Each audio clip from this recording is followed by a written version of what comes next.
한자 이야기, 낱말 이야기 시간입니다. 이번 시간은 자취한다. 자취란 낱말 한번 살펴보겠습니다. 우리가 어디 예를 들어 뭐 놀러를 갔다 이럴 때 금지 행위 안내, 야영 및 취사 금지 구역입니다. 이런 걸 가끔 볼 수 있습니다. 그렇죠? 우리 구독자님 한 분께서 취사 금지 구역, 취사 금지가 무슨 말이냐 설명을 좀 해달라고 했습니다. 그래서 오늘 취사하면 취사병이 생각이 나죠? 자취한다, 자취생. 여기 취자가 이제 이런 글자입니다. 그리고 야영이라는 글자도 같이 나와서 같이 이러한 낱말들을 한번 살펴보겠습니다. 자취한다. 자는 스스로 잡니다. 그렇죠? 그리고 취는 불 뗀다는 불 뗄 취다. 스스로 자는 원래는 코를 가리키는 것이다. 코. 그렇죠? 이 코의 모양이다. 원래는 이것이 코를 뜻하는 것인데 코라는 것은 무엇입니까? 숨을 쉽니다.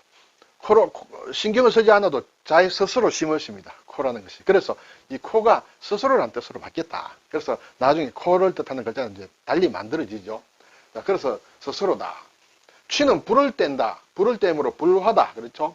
이것이 하품험이다. 이거 하품험은 사람이 입을 벌린 모양이다. 자, 입을 벌리고 후 하고 불을 붑니다. 그렇죠? 불을 뗀다. 그래서 불 뗄 취다. 이렇게 되겠어요. 그러면 자취는 다 아시다시피 손수 밥을 지어 먹으면서 생활하는 것이다. 그렇죠? 객지에서 자취 생활을 하다. 또 가족을 떠나서 혼자 지내는 사람이 손수 밥을 지어 먹으면서 생활하는 것이 자취다. 스스로 불을 뗀다. 불을 떼는 게 음식을 만들기 위한 것이죠. 그래서 손수 밥을 지어 먹고 음식을 만드는 거 그런 것을 자취라고 한다. 대학생인 오빠는 학교 앞에서 자취를 하고 있다. 이렇게 되죠.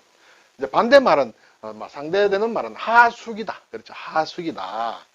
하숙이란 말은 제가 자료를 보니 우리나라에 처음 쓰인 것이 1907년이다. 일본에서 건너온 말이다. 숙박을 한다. 숙박을 하는데 좀 말하자면 아주 고급진 것이 아니라 조금 말하자면 하등의 그런 숙박집에서 나온 말이다. 이렇게 되겠습니다. 자, 취는 불을 뗀다. 불 떼는 일이다. 일사자죠. 네, 취사다. 끼니로 먹을 음식 따위를 만드는 일을 취사라고 한다. 앞에 나온 취사 금지고요. 여기서 음식을 해 먹으면 안 되는 곳이다 라는 그런 것이죠. 그리고 취사 당번이다. 네. 보통 가정집에서는 취사라는 말은 잘 하지 않지만 조금 어떤 단체라든지 이런 것을 하게 되면 이제 취사말을 많이 씁니다.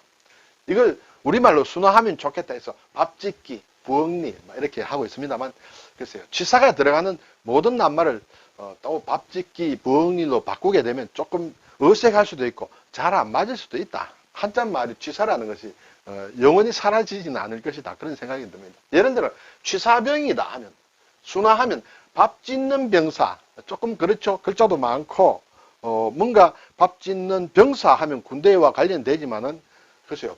꼭 밥만 짓는 것은 아니겠죠. 물론 취사의 취는 상당히 상징적이죠. 불 뗀다는 말로 음식과 관련된 모든 것을 이렇게 커버하는 그런 것이다.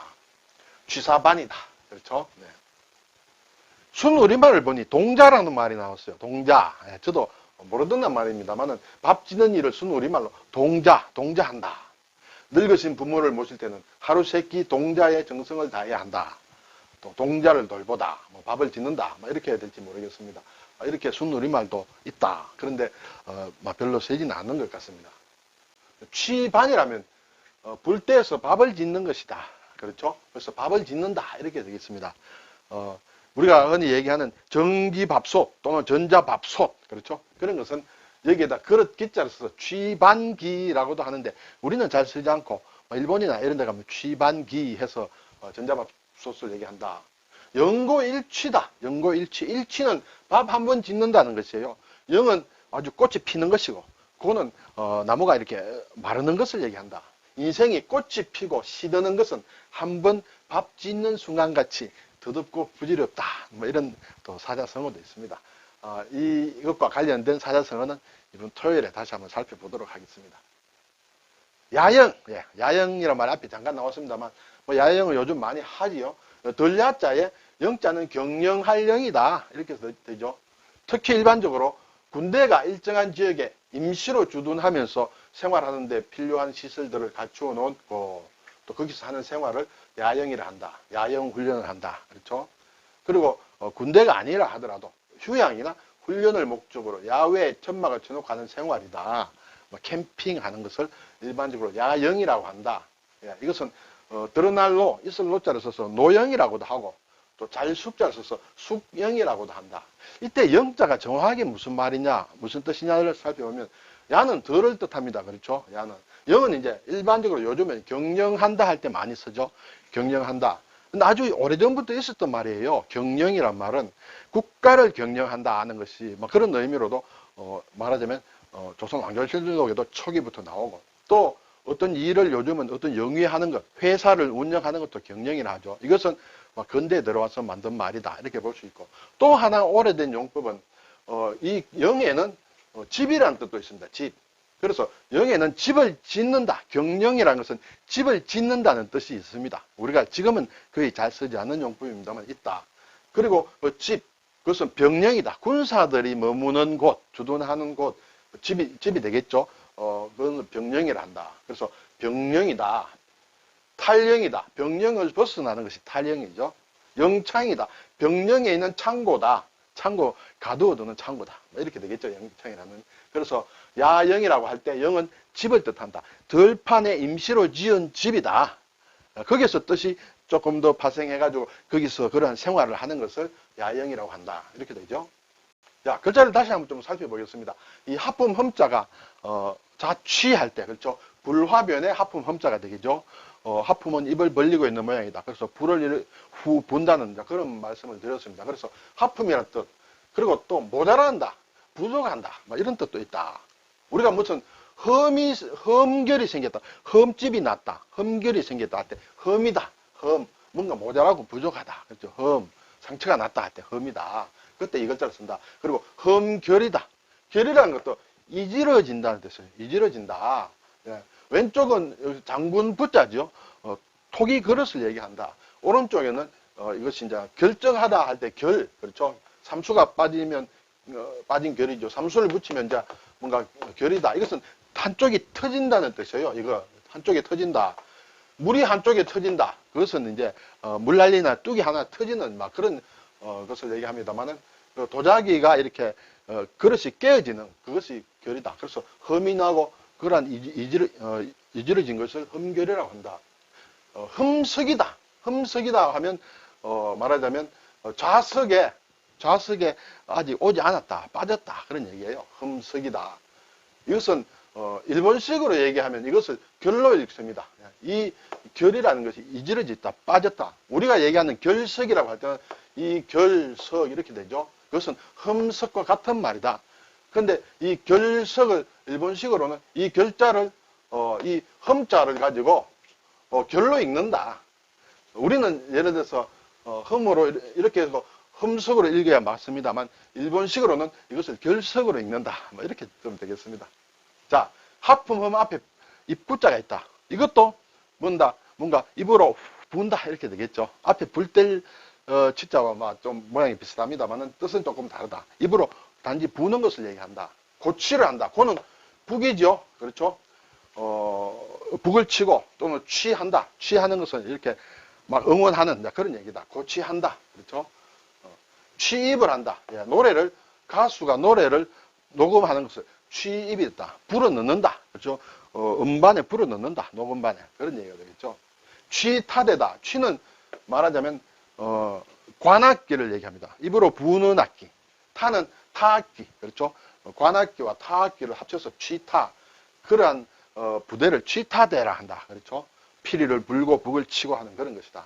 취주다. 취주는 이 관악기로 연주한다. 그런 얘기가 됐죠.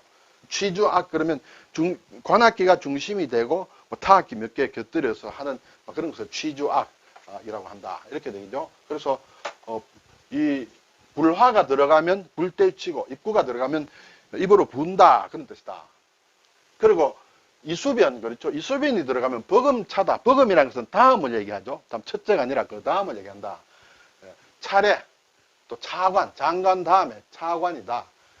장차, 앞으로, 그렇죠. 어떤 차원이 다르다. 1차원, 2차원, 3차원 할 때 이걸 쓴다. 차선이다. 최선이 아닌 그 다음을 차선이라고 한다.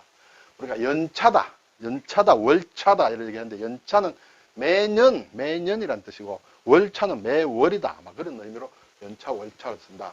네. 여기에 버금이라 하는 것은 앞에 이수변인데 이것을 두이자로 이렇게 생각해서 설명하는 사람들도 있다. 그래서 참고로 말씀드립니다. 그리고 삼수를 붙이면 침을 얘기한다. 입에서 나오는 침이다. 입을 벌렸는데, 하품을 하려고 입을 벌렸는데 물이 나온다. 그건 침이다. 그렇죠? 네. 이것은 이 글자 자체는 거의 쓰지 않습니다. 여기에 끌어온다는 뜻의 끌연자를 넣으면 이것이 이제 침이다. 용연향이다. 용이라는 것은 없습니다만 어떤 수컷의 향유고래, 그렇죠? 말향고래죠. 그 위 속에서 이렇게 어떤 완전히 사귀지 못하고 굳어진 어떤 덩어리 같은 것이 용연향이다. 이것은 아주 향을 만드는 중요한 말하자면 재료가 된다. 상당히 비싸다. 용연향이다. 자, 여기에 그릇 명을 넣었다. 그렇죠? 그릇에 음식이 있습니다. 음식을 보고 침을 흘리는 것이 훔친다. 훔칠도다. 도적이다. 그렇죠? 도난이다. 할 때. 위에 양양자가 들어가면 부러워한다. 부러워할 선이다. 선망. 부러워하고 바라보는 것이 선망입니다. 선망의 대상. 나의 선망의 대상이다. 누구누구는. 그렇죠? 선망의 대상은 옛날식으로는 요즘 잘 안 합니다만 선망의 적이다. 이러죠. 선망의 적 하면 이것은 표적지를 얘기하죠. 선망의 대상이라는 뜻이다. 비난의 적 하면 비난할 대상이다. 적이 대상이라 그런 뜻이 있다. 그리고 흑토를 넣으면 구덩이감이다. 구덩이감. 우리가 쓰는 낱말은 별로 없습니다만 건곤감리, 팔괘의 건곤감리 할 때 이 감자를 이렇게 쓴다. 오늘 자취, 취사 이런 걸 살펴봤습니다. 한중이 같은 뜻으로 같은 글자를 쓰고 있다. 오늘 자취, 취사, 이 취자가 좀 자주 쓰이는 글자는 아니다. 야영의 영은 원래 집을 뜻하는 것이다. 그리고 경영한다는 뜻 중에 여러 개 중에 하나가 예전부터 쓰이던 용법이 집을 짓는 것을 경영이라고 한다. 이런 것도 한번 살펴보았습니다. 감사합니다.